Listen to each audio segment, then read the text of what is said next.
주님과 함께 왕노릇하라.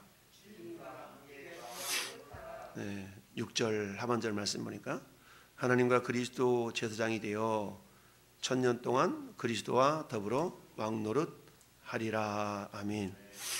계시록을 해석하는 다양한 견해들이 있는데 특별히 이제 1000년 왕국에 대한 개념, 뭐 또 숫자적으로 666, 14만 4천 이런 숫자적인 모습을 해석함에 의해서 어떤 이단의 요소들이 많이 나타나고 있죠. 그러니까 14만 4,666 이런 것들을 우리가 문자적으로 그럼 14만 4천 1명은 어떻게 될 것인가?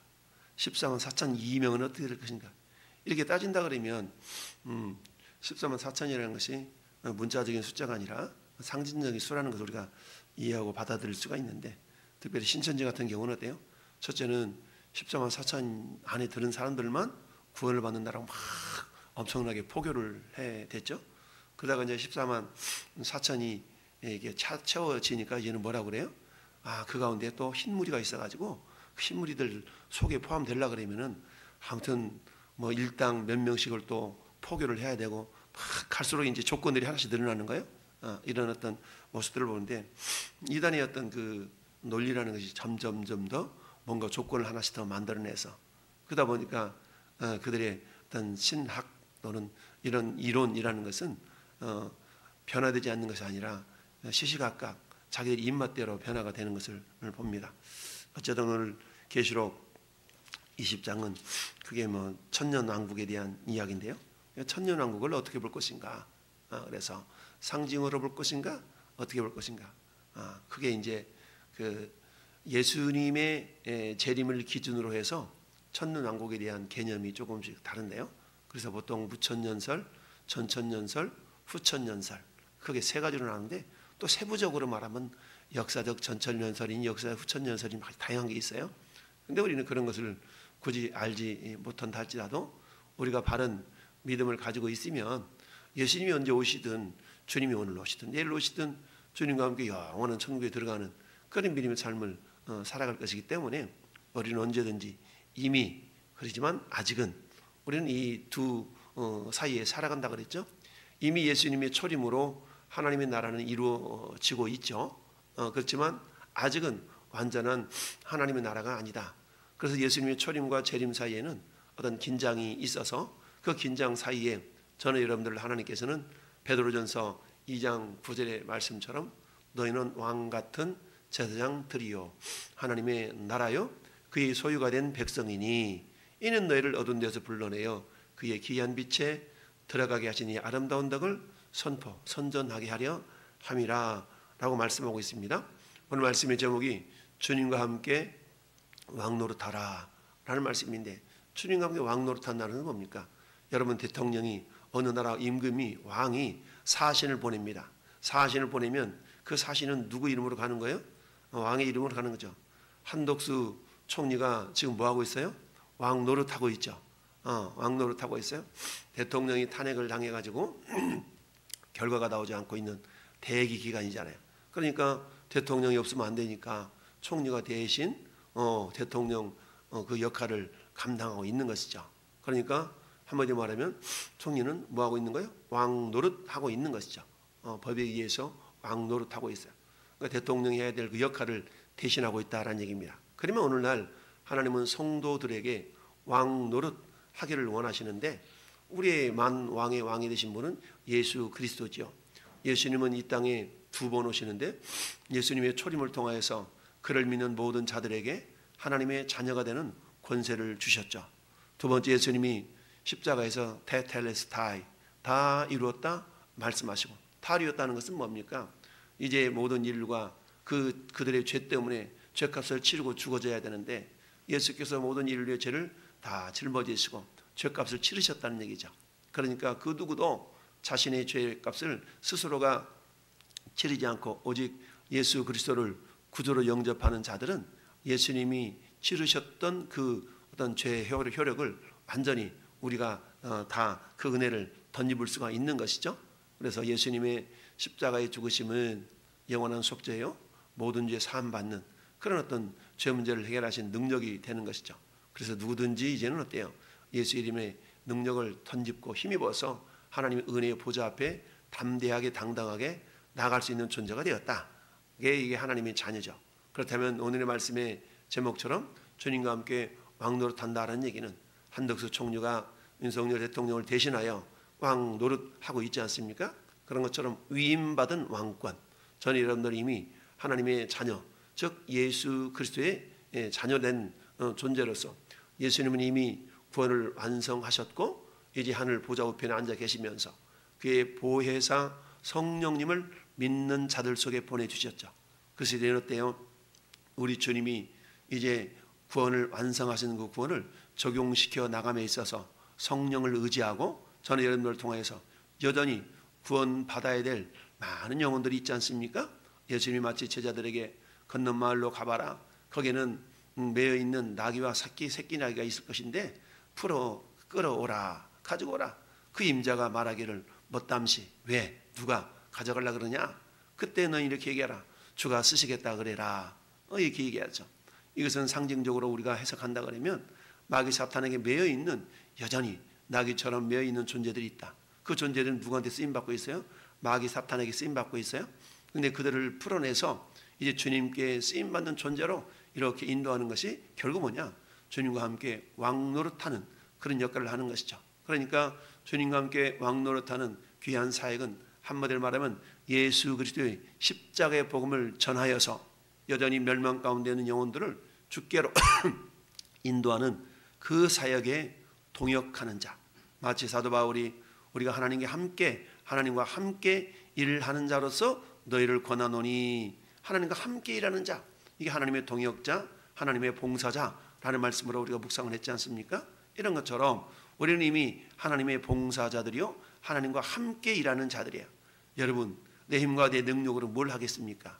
그러나 주님이 우리 안에 함께 하심을 믿고 세상과 나가 싸운다면 너희가 세상을 이기는 승리는 이것이니 너희의 믿음이니라.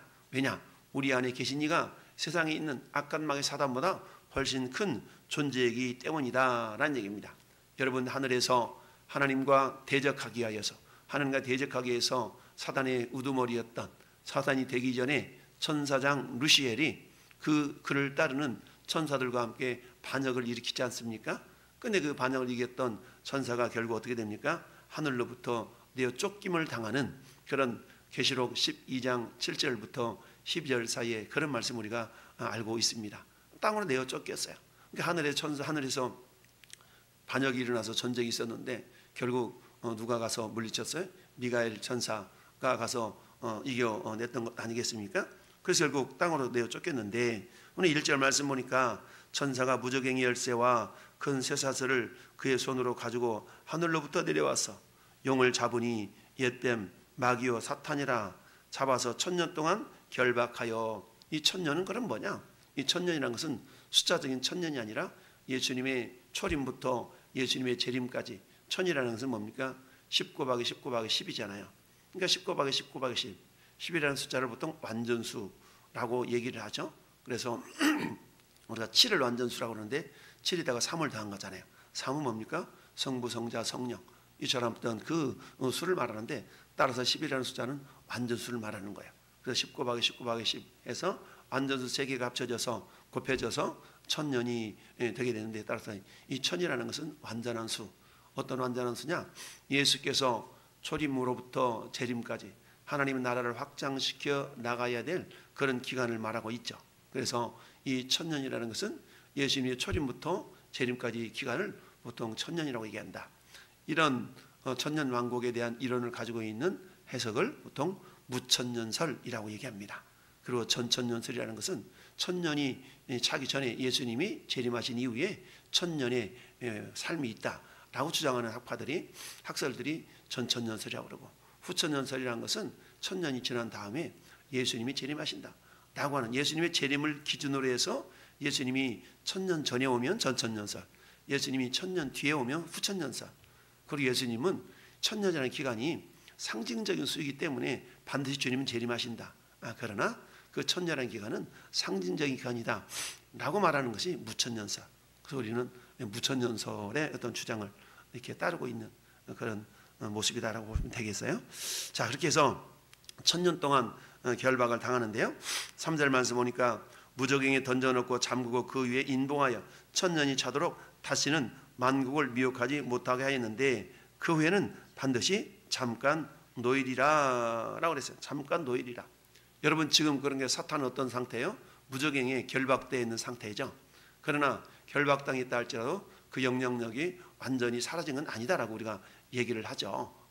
그렇게 해서 마치 우리가 그 물고기를 저 미국 서부에서 잡아다가 저 동부로 옮기는데 그 먼 거리를 올며 이렇게 옮겨가는 도중에 많은 물고기가 죽었다 그러잖아요. 근데 그 물고기가 죽지 않도록 하는 방법은 뭐예요? 그 물고기를 이렇게 잡아먹을 수 있는 한 물고기 한 두어 마리 집어넣으면 물고기 서로 살려고 막 이리저리 바둥거리면서 그렇게 해서 싱싱한 물고기가 되었다라는 그런 얘기를 하잖아요. 그런 것처럼 사단이 결박당하여서 이렇게 있지만 그러나 여전히 영향력을 끼칠 수 있는 이유는 뭐 그러냐?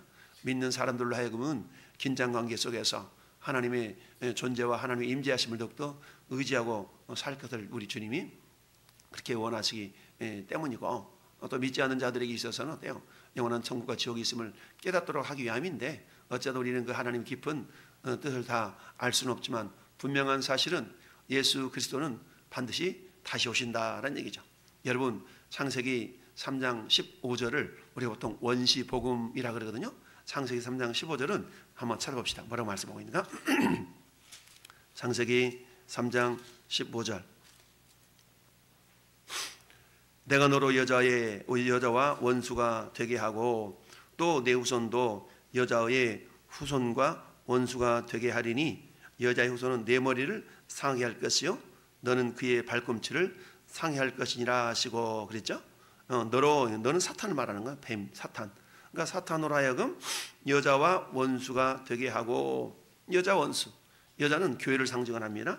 교회를 상징하게 되고, 또 내 후손도 여자의 후손과 원수가 되게 하니, 여자 후손은 결국 예수 그리스도를 말씀하고 있죠. 그러니까 내 후손, 사단의 후손들도 여자의 후손 예수님과 원수가 되게 하리니 여자의 후손은 내 머리를 상하게 할 것이요. 예수님은 어때요? 십자가에서 마귀 사탄이 이제 내가 이겼다라고 생각하고 있을 때 예수님이 부활하심으로 결국 승리를 하신 거 아니겠어요? 그 사건. 그래서 머리를 상하게 할 것이요 라는 것은 예수님의 십자가의 부활을 말씀하고 있습니다. 할 것이요 너는 그의 발꿈치를 상하게 할 것이니라. 왜냐하면 예수님을 십자가에 못 박게 한 것이 결국 사단의 세력이기 때문에 승리한 것 같았지만 결국 예수님이 부활하심으로 결국 승리를 하셨다. 그래서 창세기 3장 15절을 원시복음이라고 말하고 있죠. 이처럼 이와 같이 예수 그리스도를 통하여서 이 사단의 세력이 결박을 당하는데요. 자, 예수님이 제자들을 둘씩 보내어서 복음을 전하게 하셨죠. 그때 어때요? 누가복음 10장에 보니까 제자들이 다가가지고 복음을 전하는데 막 놀랍게 돌아와서 보고를 하잖아요. 주님, 세상에 우리가 사탄이 하늘에 떨어지는 걸 봤어요. 세상에 우리가 복음을 전했더니 막 귀신이 쫓겨나가고요. 막 이럽디다. 그랬더니 예수님이 뭐라고 말씀하세요? 얘들아, 너희가 귀신들 떠나가고 이런 것 때문에 기뻐하지 말고 너희 이름이 하늘에 있는 생명책에 기록된 것으로 기뻐하라 라고 말씀하고 있죠. 그러니까 그러면서 우리 주님이 그 제자들과 더불어서 주님이 해야 될 일들을 제자들한테 위임했잖아요. 그 일을 역할을 감당하고 있는 그 자체를 왕노릇한다라고 볼 수가 있는 것이죠. 따라서 오늘날 역시 마찬가지 우리 주님은 천년이 자기까지 살지 못하리라 5절 말씀도 있는 건데, 자, 그리스도와 함께 1000년 동안 왕노릇하리니, 이 1000년 동안 우리는 1000년 사는 존재는 아니지만 예수님의 초림과 재림 사이에 살고 있는 모든 성도들은 주님과 함께 왕노릇할 수 있는 자들이죠. 이게 베드로전서 2장 9절의 말씀 아니겠어요? 너희는 왕 같은 제사장들이요. 제사장의 역할이 뭐예요? 백성들의 죄를 다 씻김 받는 그런 어떤 예배를 인도하는, 제사를 인도하는 그런 존재잖아요. 그 역할을 제사장들이 했지만 어때요? 예수님이 완전한 속죄를 이루셨기 때문에 이제는 어때요? 제사장들이 필요 없게 된 것이죠. 그러나 어때요? 주님은 우리에게 그런데 너희는 왕 같은 제사장들이야. 이 말은 뭐예요? 이미 예수께서 이루신 구속의 완성을 우리를 통하여서 증거하라는 얘기죠. 그래서 어때요? 에베소서 2장 2절 말씀에도 그때에 너희가 죄와 허물로 죽었던 너희를 살리셨도다. 우리는 어떤 존재들이었어요? 죄 허물로 죽어 있었던 존재들이에요. 근데 죽어 있었던 우리가 어때요? 살아났죠. 무엇 때문에? 예수 그리스도의 부활의 복음 때문에 살아난 자들이 되었어요. 그러면 어때요? 이제 우리가 그 주님이 우리에게 주신 그 놀라운 부활의 복음, 구원의 복음을 우리가 전하는 자들이 되어야 돼요. 그 전하는 자 되는 것을 뭐 하라고요? 왕 노릇한다라는 얘기죠. 그 왕의 권세는 뭡니까? 마치 베드로 요한이 사도행전 3장에 성전에 기도하러 들어가는 가운데 날 때부터 안진병이 되었던 사람을 만나잖아요. 그래서 우리를 보라. 그랬더니 뭔가 좀 먹을 걸 줄래나? 돈이라도 좀 줄래나? 이렇게 쳐다봤더니 은과 금은 내게 없는데 내게 있는 것으로 내게 주노니 나사렛 예수 이름으로 일어나 걸으라 라고 명하잖아요. 할렐루야. 이게 뭐예요? 이게 왕노릇하는 그런 권세죠. 이 권세를 오늘 저랑 여러분도 역시 마찬가지죠. 예수 이름의 권세를 통하여서 여전히 멸망 가운데 있는 영혼들에게 예수 믿게 하는 것. 예수 믿으세요. 예수가 그리스도이십니다. 예수 믿는 자들은 하나님의 자녀가 됩니다. 이것은 어때요? 이것은 하나님의 자녀의 권세요. 우리가 주님과 함께 왕노릇하는 귀한 권세들이다 라는 얘기죠. 이 권세를 주님은 우리에게 사용하기를 원하십니다. 이 권세를 가지고 있는 자들은 둘째 사망이 없다. 6절 말씀 보니까 이 첫째 부활에 참여하는 자들은 복이 있고, 첫째 부활이라는 것은 영의 부활을 말합니다. 자, 저는 여러분들은 예수 그리스도를 믿고 영원한 사망에서 건져서 영원한 생명으로 옮겨진 자들이에요. 그러니까 우리는 어때요? 죽어도 다시 사는 자들. 이미 갈라디아서 2장 20절의 말씀처럼 우리가 그리스도와 함께 십자가에 못 박혔나니, 이미 우리 십자가에 못 박힌 자들이죠. 나는 살아있으나 죽은 자들이에요. 그리고는 어때요? 주님과 함께 다시 살아난 자들이죠. 이걸 첫째 부활이라. 그러니까 첫째 부활은 영의 부활이죠. 두 번째 부활은, 둘째 부활은 뭐예요? 둘째 부활은 육의 부활입니다. 그래서 우리가 죽어도 예수님이 재림하시는 날 다시 육체가 부활의 몸을 갖게 되잖아요. 이걸 둘째 부활이요 라고 말할 수가 있습니다. 그러니까 첫째 사망은 육체적인 죽음이라 그러면 둘째 사망은 영원한 죽음이죠. 그럼 영원한 죽음은 어디 가요? 영원한 지옥으로 들어가는 거 아니겠어요? 그러니까 예수 믿는 저와 여러분들, 이미 첫째 부활을 경험한 자들은 둘째 사망, 우리가 둘째 부활을 경험할 수도 있고 둘째 사망에 이르지 않는 것이죠. 그러다 보니까 어때요? 이제는 이 땅 살아가는 날들 동안에 주님과 함께 살아서 영원히 왕노릇할 수 있는 권세가 이미 그의 교회들에게 주어져 있는 것이죠. 저는 여러분들은 교회의 구성원들로서 우리 주님이 부여하신 그 천년 동안 왕노릇할 수 있는 그 권세를 우리에게 주셨다라는 사실입니다. 왜냐하면 마지막 날 주님은 반드시 심판이 있다라고 했죠. 한번 죽는 것은 사람에게 정해진 것이에요. 그러나 그 위에는 심판이 있다. 그 심판대 앞에 서서 우리는 심판대 앞에 누구나 다 서게 돼요. 그러나 우리는 심판을 받지는 않습니다. 심판을 받는 존재들은 주를 알지 못하는 자들은 심판을 받아요. 누구나 심판대에 서 있지만 우리는 어때요? 주님과 함께 영원한 천국에 들어가게 되지만, 그러나 주를 알지 못하는 자들은 어때요? 오늘 말씀에 12절 말씀처럼 책들과 책이 있다. 책은 생명책이요, 책들은 행위록이라 그랬죠. 그러니까 어떻게 신앙생활, 즉 그들이 예수님을 어떻게 믿었느냐에 따라서 믿지 않는 자들은 영원한 지옥으로 들어가는 심판을 받게 되지만, 우리는 어때요? 영원한 천국에 들어가면서 어떤 상을, 어떤 복을 받는가? 더 좋은 부활의 수준이 달라진다 그랬죠. 부활의 영광을 우리에게 안겨줄 것이다 라는 얘기입니다. 그 일을 우리에게 주님이 허락해 주셨고 기회의 날들이 있다. 그래서 누가복음 19장 문화의 비유는 기회라 그랬죠. 하나님 우리에게 주신 그 기회들을 천년 동안 왕노릇할 수 있는 그 귀한 기회를 우리에게 부여해 주셨고, 그 역할을 감당하는 자들에게는 큰 복이 있겠고, 그 역할을 감당하지 못한 자들에게는 우리가 옛날 어른들 말씀하신 것처럼 부끄러운 구원이라는 표현으로 우리가 얘기를 하고 있지만 그럴 수가 있다는 얘기죠.